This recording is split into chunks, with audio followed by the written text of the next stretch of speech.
Hey everyone, Reptile Sam here again, and this unboxing video is for some isopods I got from Succulent Hogs, and they are based out of Maryland.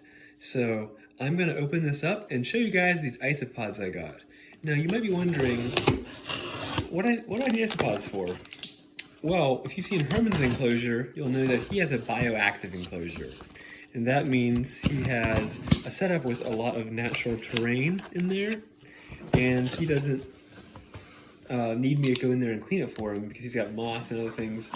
But also with that, requires isopods, and sometimes they die off and they don't make it, and they can be a bit pricey. But if you get some of the more affordable ones to act as your cleanup crew, as opposed to some of the expensive isopods that are just in a bioactive enclosure for the fun of it and use them as cleanup crew, they can save you a lot of time and hassle and clean your tanks for you. And so sometimes you do need to buy some new ones, which I've had to do in this case. But I'm going to show you guys what I got from them. So they did include a heat pack since it is February, which is nice of them to do. I appreciate them doing that. And so let's see what we got here. We should have two things. Yep. So here are the Springtails, I believe. Yep, these are the Springtails. And so Springtails are kind of neat because they are very tiny and you don't really see them very well. They're really small. You guys might not even be able to see them if I show them to you.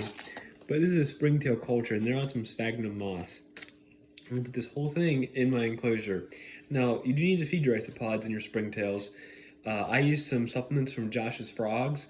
You can get little discs as well as powder for them, but also vegetable scraps, especially mushrooms. If you put mushrooms in there, they devour it.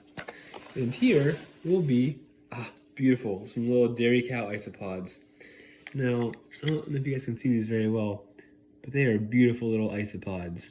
Dairy cows are some of my favorite, as well as some powder orange. Now, I didn't order powder orange with this order, but these are dairy cow isopods.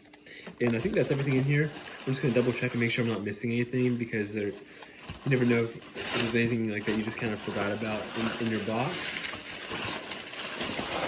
And that's it. So it's very good packaging, really nicely packed in there. The styrofoam held the isopods in there really well. Heat pack kept them warm in February. And there's extra paper in here to hold everything still. So thank you to Succulent Hogs, LLC, up in Maryland. And so they are a hognose snake breeder, which we don't keep any hognoses, but they also breed Isopods and Springtails. So this will be our cleanup crew. So I appreciate your time, guys. Remember to like and subscribe here on YouTube, and to hit us up on Instagram at reptile.sam. Thanks, everyone.